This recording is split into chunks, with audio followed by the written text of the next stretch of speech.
Cada vez mais pessoas hoje tentam iniciativas para alcançar o mundo pós-moderno.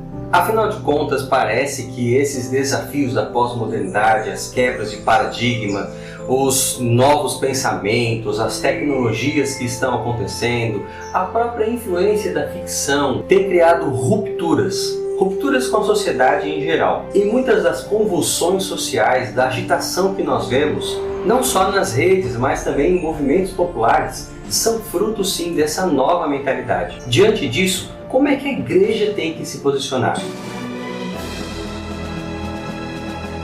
Você está no canal Todavia, que a gente fala geralmente sobre a relação entre mundo contemporâneo e fé cristã.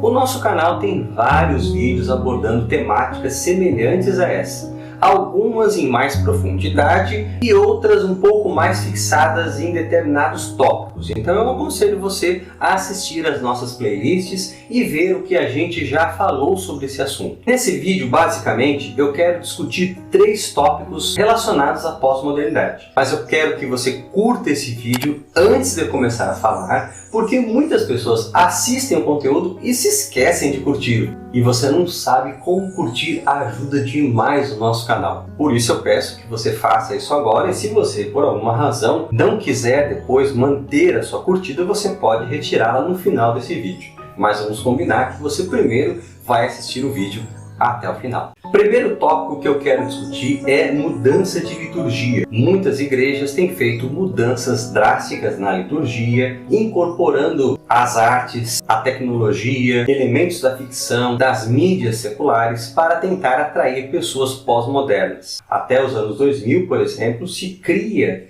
que uma das formas de atrair as pessoas pós-modernas era por meio de narrativas. Isso é muito questionável, porque narrativas sempre foi uma maneira de atrair as pessoas, e isso é universal. Todo mundo gosta de uma boa história. Não é um privilégio ou uma característica exclusiva das pessoas no período pós-moderno. Tô triste, não tô feliz.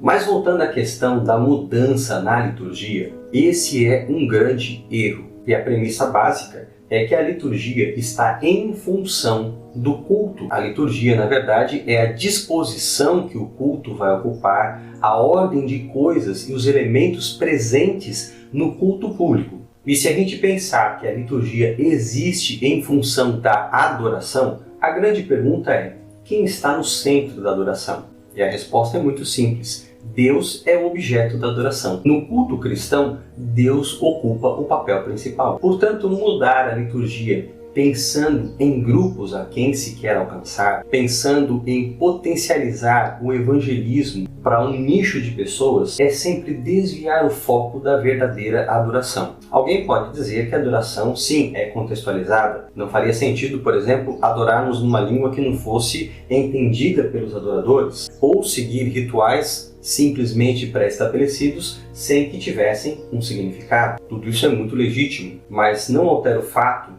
de que, se estamos adorando a Deus, devemos colocá-lo no centro da adoração, e todas as ações devem ser pensadas para que ele seja exaltado, honrado, e os adoradores expressem a sua gratidão, a sua motivação, a sua alegria em estar na presença do ser que não é apenas o doador da vida, mas também o Redentor.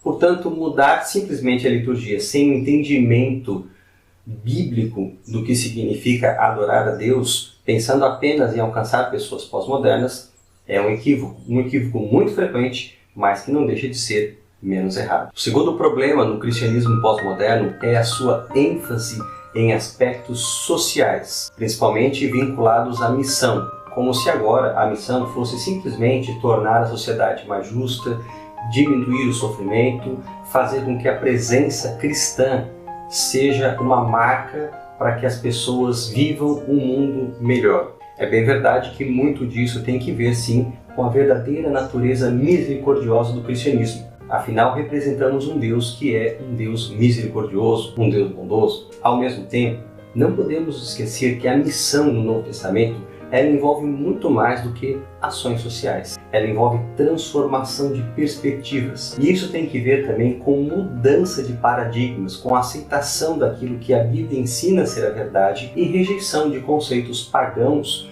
ou de origem filosófica ou cultural. Ou seja, devemos abrir mão de tudo aquilo que é contrário aos ensinamentos da Bíblia. O Novo Testamento ensina que o discipulado é algo radical. Você tem que morrer, e é essa figura que Jesus usa, morrer para a sua vida antiga e iniciar uma nova vida. Os cristãos também são ensinados no Novo Testamento que, por mais que sejam misericordiosos, bondosos e participativos na sociedade, eles não vão conseguir transformá-la por completo. E, infelizmente, muitos cristãos, líderes pós-modernos, vinculam o reino de Deus a ações temporais, quando na verdade há um aspecto escatológico, ou seja, relacionado aos últimos dias, a uma ação de Deus em estabelecer o reino. Portanto, em última instância, não é uma promoção humana que vai favorecer a vinda do reino, mas é a ação divina usando seus servos na pregação do Evangelho que vai trazer esse reino, que sim, é a solução definitiva para os problemas da humanidade. Um último e sério problema do cristianismo pós-moderno é a sua visão sobre Deus. A gente fala costumeiramente que essa visão é panenteísta. Veja, no panteísmo, Deus é tudo. Tudo é Deus. Deus está na árvore, na pedra, na flor, na própria pessoa. No panenteísmo, temos uma ideia bem similar. Deus não é tudo, mas tudo faz parte de Deus. O conjunto de todas as coisas, ainda somado, é menor do que Deus. Deus ainda é maior do que esse conjunto, mas esse conjunto faz parte dele. Portanto, Deus está no meio da cultura, Deus está no meio das coisas.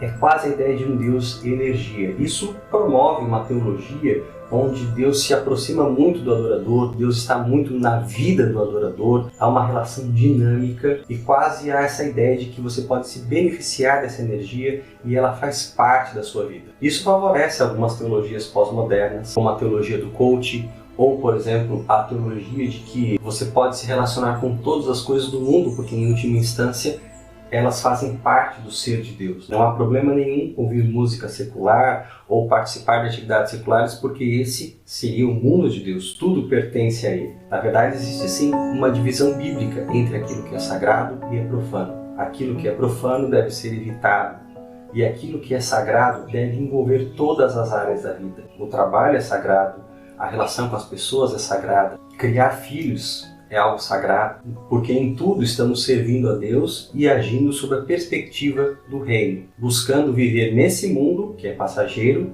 em preparação para o mundo futuro. O reino de Deus começa com a obediência aos princípios imutáveis da sua lei, e essa obediência deve permear cada atitude do verdadeiro cristão.